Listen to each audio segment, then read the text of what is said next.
Voilà, alors tout d'abord quelques explications préliminaires,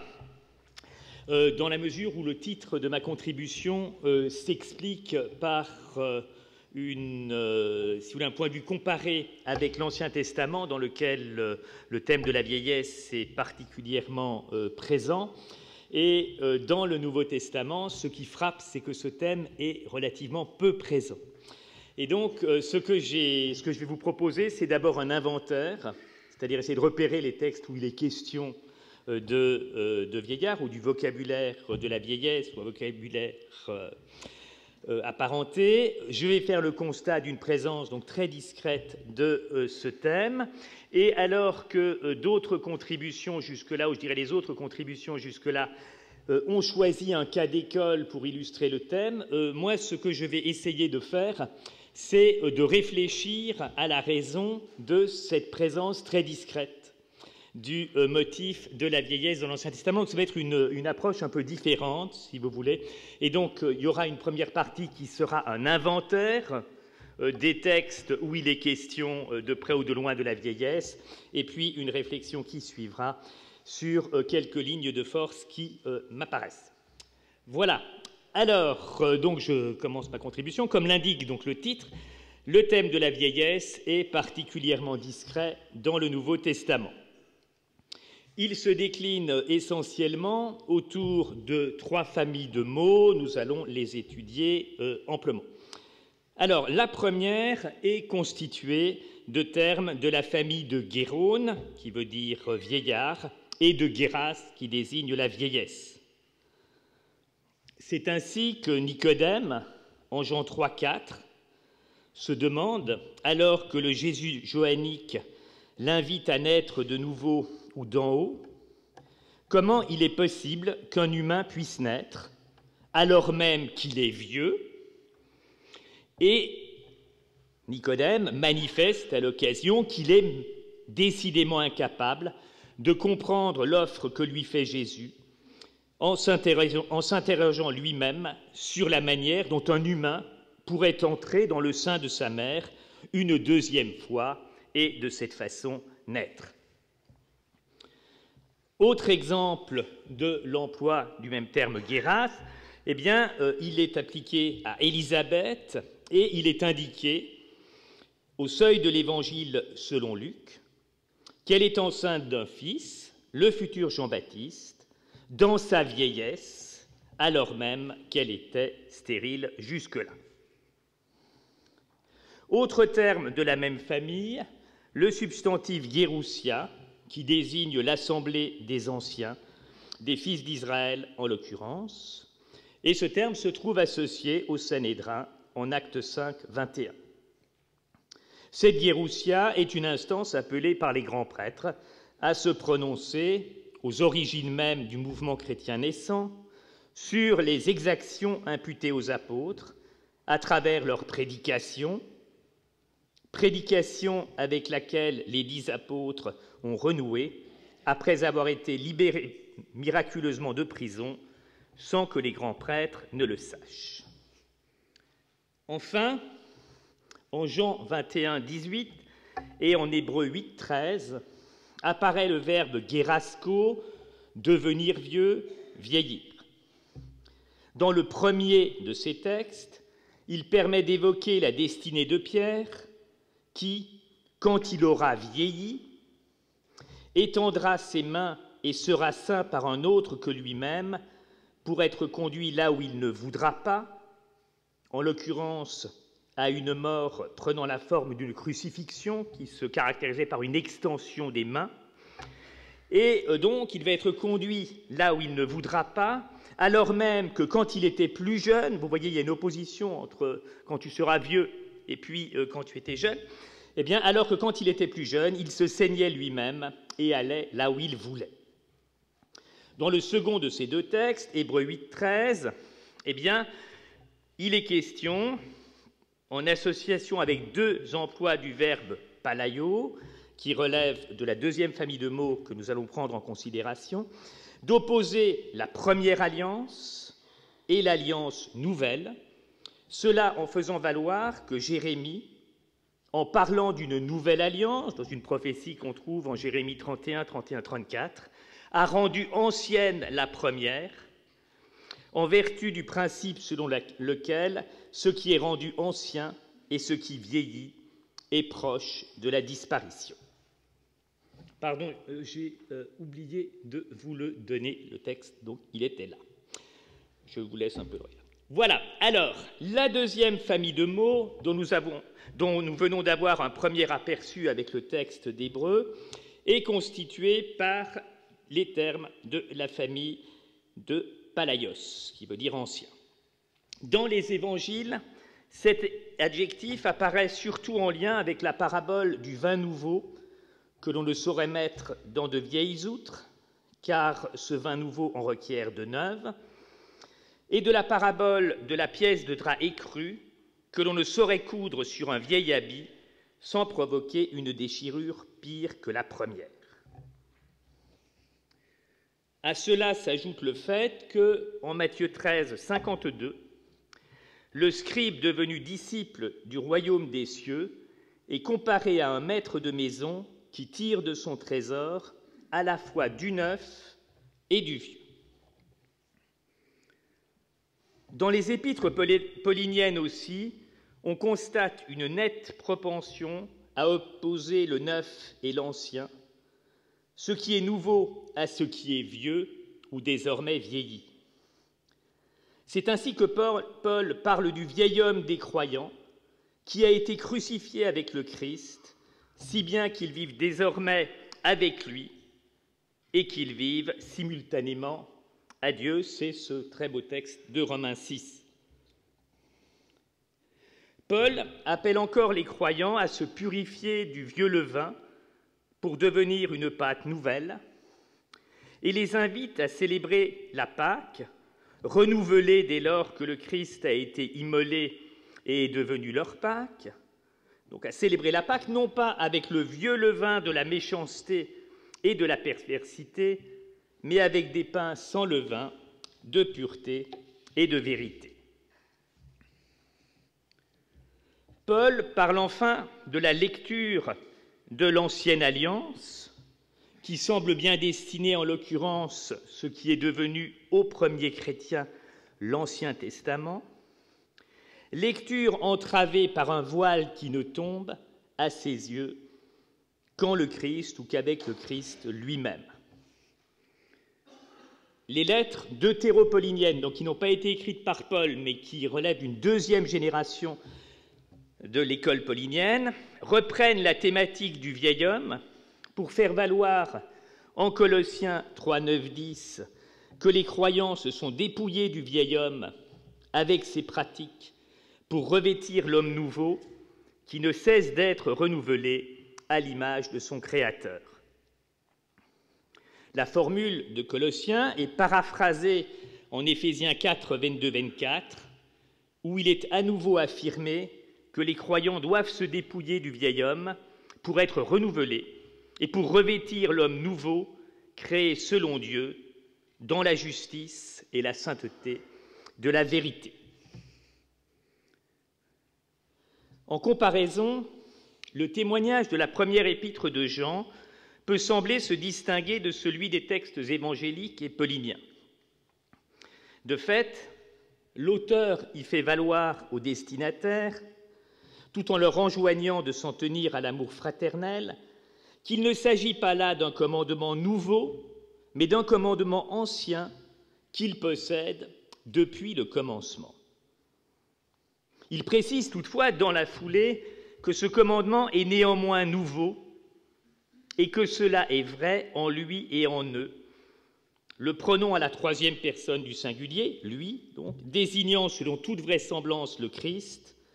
en lequel s'enracine la parole qu'ont entendu les destinataires. La première épître de Jean, rédigée à la fin du 1er siècle, instaure ainsi, nous aurons l'occasion d'y revenir, un rapport particulier à la nouveauté induite par le message déjà entendu. Ce message désormais ancien, il s'est écoulé près de 70 ans depuis le ministère de Jésus, n'en demeure pas moins nouveau dès lors qu'il s'agit désormais pour les croyants de marcher dans la voie même où Jésus a marché. Autre terme de la famille de Palaios, le verbe palaio. En Luc 12, 33, il permet, en écho aux deux paraboles du vin nouveau et des outres neuves, et de la pièce de drap écru que l'on ne saurait coudre sur un vieux vêtement, de faire valoir qu'il s'agit pour les croyants de se faire des bourses inusables, littéralement qui ne vieillissent pas, en même temps que des trésors inaltérables dans les cieux, car là où est leur trésor, là est aussi leur cœur. Le verbe apparaît encore à 3 reprises en hébreu, dans le sermon aux Hébreux, pour indiquer respectivement que si le Fils, en l'occurrence le Christ, demeure, les cieux et la terre vieilliront, quant à eux, tel un vêtement, et que, en parlant d'une nouvelle alliance, Jérémie a rendu la première ancienne, et ce qui est ainsi rendu ancien a vocation à disparaître. Dernier mot de la famille de Palaios, le substantif palaiotes permet d'affirmer en Romains 7,6 que, affranchis de la loi et morts à ceux qui les tenaient captifs, les croyants servent désormais dans la nouveauté de l'esprit et non plus dans la vieillerie ou sous le régime périmé de la lettre. Une troisième famille de mots est à prendre en considération, ceux de la famille de presbus, adjectif qui signifie ancien et qui est toujours employé dans le Nouveau Testament au comparatif, presbytéros. Luc 15, 25 peut ici être laissé de côté puisque presbytéros y désigne en fait l'aîné de la parabole du fils perdu et retrouvé, fils qui n'est autre, quant à lui, que le fils puis-né. En Hébreux 11, 2, les anciens désignent les pères de la foi, soit tous ceux dont la Bible hébraïque rappelle les hauts faits et dont la suite du chapitre va vanter la foi par laquelle ils ont agi. De manière plus limitative, les anciens sont conçus comme ceux qui sont à l'origine de la tradition orale en Marc 7.3 et en Marc 7.5. Mais ce sont le plus couramment des personnages contemporains qui sont désignés par ce terme de presbytéroi, sans qu'il soit possible d'établir s'ils sont forcément des vieillards. Il faut revenir là-dessus. On peut appeler des gens anciens sans qu'ils soient forcément vieillards. C'est ainsi que dans les évangiles synoptiques, le pluriel presbytéroi sert à distinguer, dans l'immense majorité des cas, un des groupes siégeant au sein du grand Sanhédrin de Jérusalem. Tel est encore le cas dans différents passages du livre des Actes. Cela étant, dans ce même livre des Actes,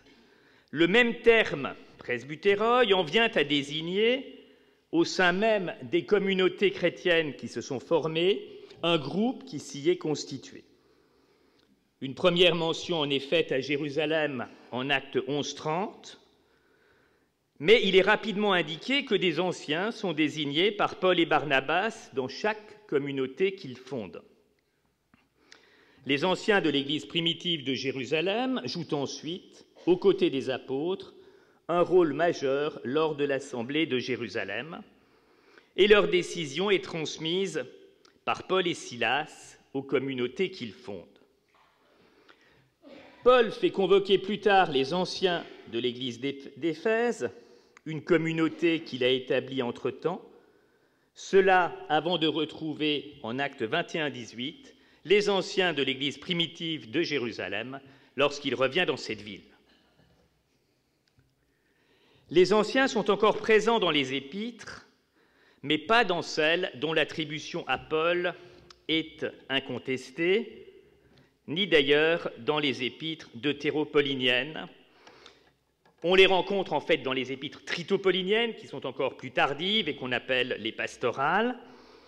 et il est expressément préconisé en Tite 1,5 d'achever l'organisation de l'Église de Crète en établissant dans chaque ville des anciens. Mais en 1 Timothée 5,12, il est simplement question, à travers le comparatif presbytéros, des vieillards et des femmes âgées, qu'il s'agit de traiter avec ménagement et douceur, le comparatif étant en l'occurrence employé au sens le plus général, comme aussi en Actes 2,17, où est reprise la prophétie du livre de Joël, dont le Pierre des Actes affirme qu'elle connaît son accomplissement lors de la Pentecôte. On retrouve les anciens en tant que groupe ayant vocation à être respectés au sein des communautés chrétiennes en 1 Pierre 5, 1 et 5, tandis que Jacques 5,14 recommande à celui qui est malade d'avoir recours à ses anciens afin qu'il prie pour lui, après avoir effectué sur lui une onction d'huile au nom du Seigneur. Enfin,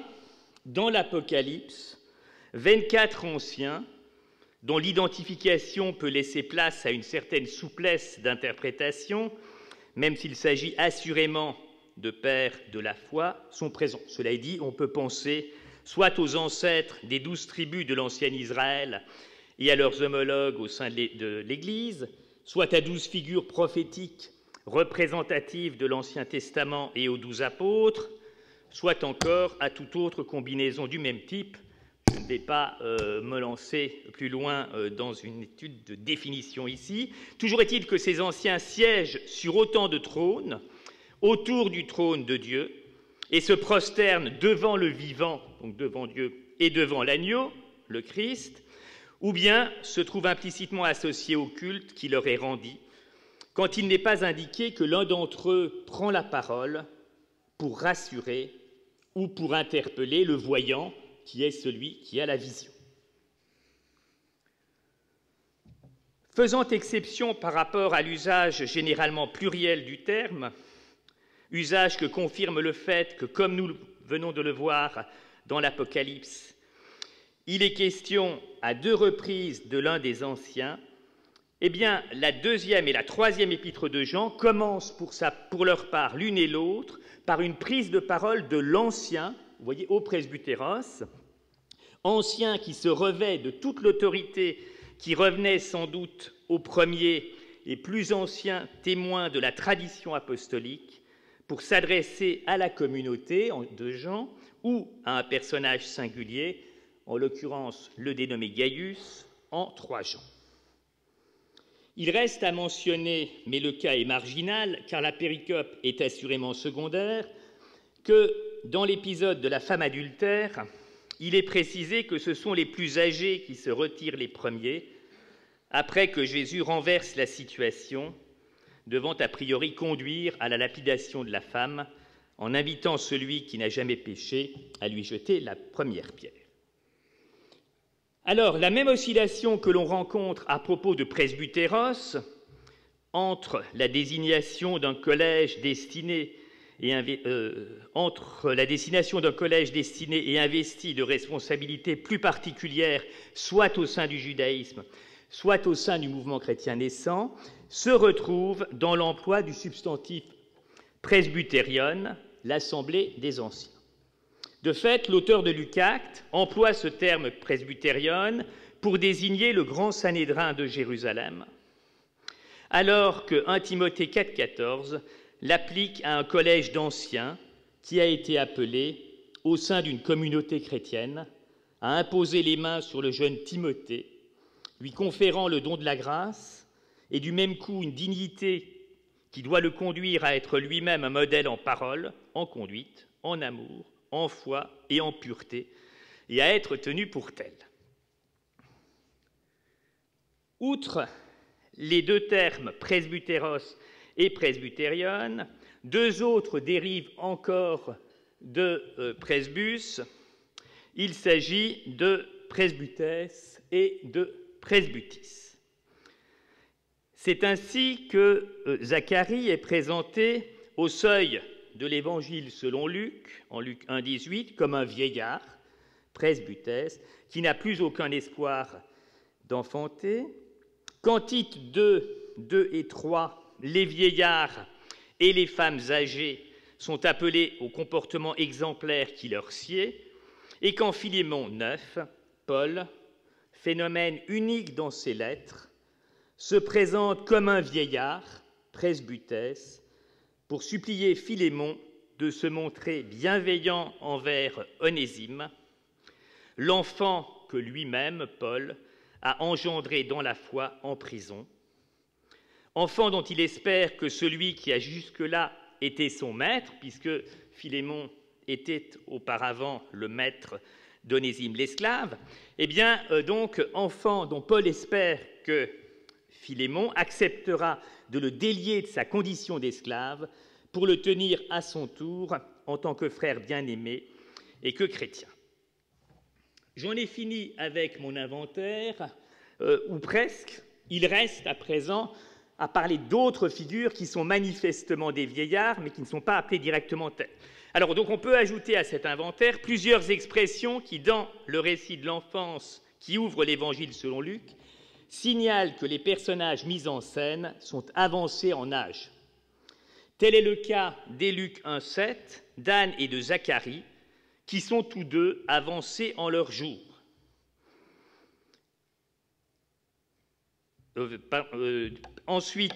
D'Élisabeth et de Zacharie, je vous demande pardon. Zacharie étant pour sa part stérile. Le tableau ainsi décrit et les termes employés évoquent de manière frappante la situation d'Abraham et de Sarah, telle qu'elle est décrite en Genèse 18:11. Ce qui est très intéressant, Abraham et Sarah sont à l'origine du peuple, et voilà qu'à l'origine d'une nouvelle histoire, vous trouvez deux personnages qui sont dans une situation similaire. Luc 1,18 et Luc 2,36 enfoncent le clou en répétant que Élisabeth et Anne sont très avancées en âge. Quant à Siméon, il est présenté à son tour comme un personnage au crépuscule de sa vie, dès lors qu'il est précisé qu'il lui avait été révélé par l'Esprit Saint qu'il ne verrait pas la mort avant qu'il ait vu le Messie Seigneur, et que, ayant pris Jésus dans ses bras, il peut bénir Dieu et lui dire que c'est désormais en paix qu'il renvoie son serviteur. Voilà, le relevé est définitivement fini cette fois, et donc au terme de ce relevé, dont j'espère qu'il ne se sera pas révélé trop fastidieux, certaines lignes de force me paraissent apparaître clairement. On peut d'abord constater que, en dehors des groupes constitués d'anciens, au sein d'instances juives comme le Grand Sanhédrin de Jérusalem ou des communautés chrétiennes, fort peu de figures individuelles de vieillards apparaissent dans le Nouveau Testament. Il y a là un premier phénomène qui nous semble clairement significatif. Le Nouveau Testament met en scène des personnages jeunes ou dans la force de l'âge, à commencer par Jésus lui-même, et met l'accent sur l'activité qu'il déploie, sur la mobilité qui est la leur, que ce soit dans le cas de Jésus lors de sa prédication itinérante en Galilée, ou lors de sa ou de ses montées à Jérusalem, ou bien, pour ce qui est des hellénistes et de Paul, lors de leur activité missionnaire décrite dans les Actes des Apôtres. Les seules figures de vieillards mises en scène en tant que telles dans les évangiles le sont, nous l'avons vu, au seuil de l'évangile selon Luc. Et ces personnages, avancés en âge, apparaissent en l'occurrence porteurs d'une vieille espérance qui va désormais se concrétiser. Il est symptomatique qu'Élisabeth et Zacharie soient campés de manière telle qu'ils évoquent précisément Abraham et Sarah, qui, alors même que tout suggère qu'ils n'auront pas de postérité dès lors que leur âge leur interdit d'espérer encore enfanter, entendent envers et contre tout la voix d'une espérance qui va faire d'eux les ancêtres d'un peuple issu d'une promesse qui ne se limite pas à la seule descendance d'Israël. La présence d'Élisabeth et de Zacharie, avancés en âge et ayant fait leur deuil de toute postérité à l'orée même de l'œuvre double que représente l'Évangile selon Luc et les Actes des Apôtres, suggère ainsi que l'on va assister à un nouveau commencement. Dans cette perspective, il est symptomatique que ce commencement, qui se concrétise avec la venue du Messie que Siméon prend dans ses bras, se prolonge dans le livre des Actes avec une œuvre missionnaire qui va faire éclater les limites du seul peuple d'Israël pour s'étendre jusqu'aux extrémités de la terre. La commune vieillesse d'Élisabeth, de Zacharie, de Siméon et d'Anne se trouve ainsi à l'origine d'un nouveau départ qui va consister, avec la naissance de Jean-Baptiste, puis avec celle de Jésus, et avec l'essor missionnaire qui va s'inscrire dans la suite même de la proclamation et de l'action de Jésus, en l'avènement d'un nouveau peuple et en l'accomplissement de l'attente ancestrale d'Israël. Avec la présentation particulière qu'il propose, l'auteur de l'ensemble Luc-Actes suggère à sa manière ce que font aussi les autres évangélistes, et tout particulièrement Matthieu, en mettant en avant le thème de l'accomplissement de l'Écriture. La venue de Jésus, si elle instaure une ère nouvelle, s'inscrit en fait dans une longue et vieille histoire en dehors de laquelle il est impossible de la comprendre. C'est ainsi que l'on peut saisir aussi le sens de tous les passages dans lesquels ce qui est neuf ou nouveau est mis en tension avec ce qui est vieux et ancien, qu'il soit question de vin, d'outre, de vêtements ou encore d'alliance. La venue du Fils et l'effusion de l'Esprit viennent créer les conditions d'une création nouvelle qui ne saurait se comprendre indépendamment de l'ancienne. Elle se caractérise par un élan de nouveauté qui s'inscrit dans la ligne même de promesses dont le caractère ancien et vénérable et la force prodigieuse sont incarnés en Luc 1-2 par les figures de vieillards qui ont été portés par ces promesses, qui ont cru qu'ils n'en verraient pas la concrétisation et qui vont pourtant, contre toute attente et contre toute espérance, assister à cette réalisation. Dans ce cadre, comme nous l'avons déjà souligné, ce sont des héros pleins d'allant et dont l'énergie ne se dément jamais, qui sont les porteurs de la prédication nouvelle enracinée dans les anciennes promesses. Et il est frappant de constater que ce n'est qu'à de très rares exceptions sur lesquelles nous reviendrons qu'est évoquée la vieillesse des porteurs ou des héros de la bonne nouvelle de la première génération. En attendant, on peut faire un pas de plus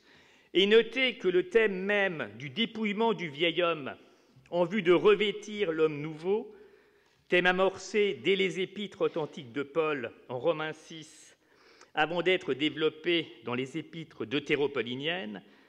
contribue en quelque sorte à une occultation du motif de la vieillesse, dès lors que l'accent est placé sur une nouvelle création désormais à l'œuvre, qui permet d'accéder à une forme de nouvelle naissance. La figure de Nicodème,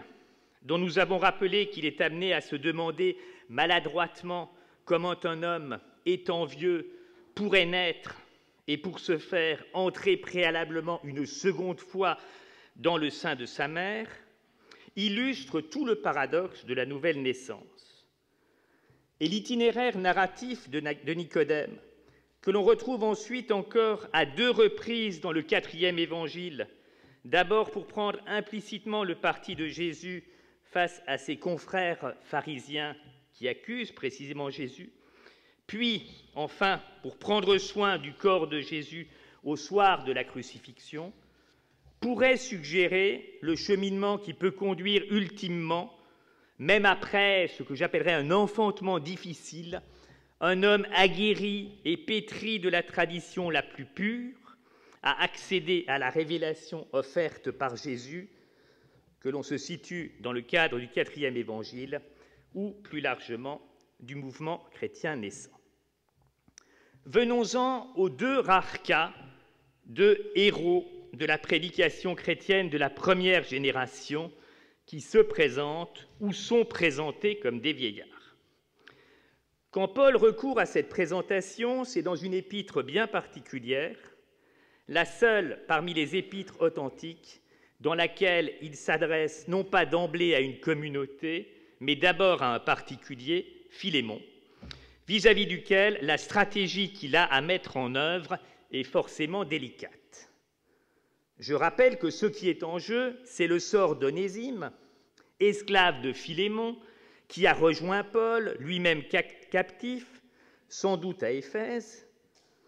Onésime qui non seulement s'est converti à la foi chrétienne au contact de Paul, mais est encore devenu pour lui un auxiliaire précieux. Il y a des raisons de penser qu'Onésime s'était enfui de chez son maître, Philémon, peut-être même en emportant tout ou partie de la caisse, et que son cas était donc particulièrement délicat à défendre. Dès lors, la posture qu'adopte Paul en se présentant comme vieillard en Philémon 9 peut relever d'une forme de stratégie argumentative visant à susciter l'indulgence de Philémon pour des raisons que l'on pourrait qualifier aujourd'hui d'humanitaires. Il est vieux, pour pas trop le bousculer. Il n'en demeure pas moins que l'on a affaire en l'occurrence au premier exemple d'un apôtre se présentant dans un état de vieillesse. Quant à Pierre, c'est le 4e évangile qui évoque son état de vieillesse pour évoquer à mots couverts son martyre et excuser du même coup, à demi-mot, celui qui se cache derrière la figure du disciple bien-aimé et derrière la tradition propre à cet évangile, figure qui est devenue elle-même vieille et même sans doute très vieux. Et le problème, c'est que ce disciple bien-aimé n'a pas connu la destinée de martyr, ce qui, dès cette époque, pourrait avoir été conçu par certains comme un manque. C'est ainsi qu'à Pierre, à qui il révèle par quel type de mort qu'il n'aura pas souhaité, il le suivra, le ressuscité fait aussi savoir qu'il n'a pas à se mêler de ce qui ne le regarde pas et à s'inquiéter de savoir pourquoi le disciple bien-aimé est, quant à lui, mort de sa belle mort. J'en arrive à ma dernière diapositive. Finalement, c'est dans les écrits les plus récents du Nouveau Testament que les anciens, et avec eux, si l'on peut dire, la vieillesse ou sa métaphore, font une entrée en force. Ces écrits sont les témoins d'une institutionnalisation du mouvement chrétien naissant, institutionnalisation qui a eu essentiellement pour cadre la deuxième génération chrétienne. Désormais, les communautés s'organisent et en leur sein, comme au sein des communautés juives auparavant,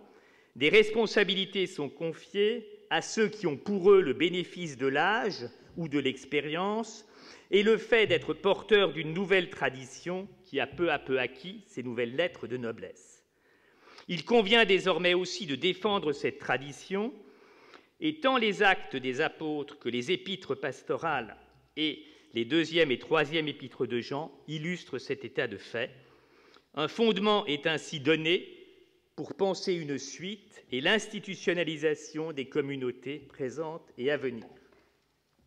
Il n'empêche, et c'est ma conclusion, que si l'on considère le Nouveau Testament dans son ensemble, la vieillesse y reste relativement peu présente. La raison en est, selon nous, qu'il y est essentiellement question d'un mouvement qui se revendique d'une extraordinaire nouveauté, même s'il s'inscrit dans la suite de l'histoire du peuple d'Israël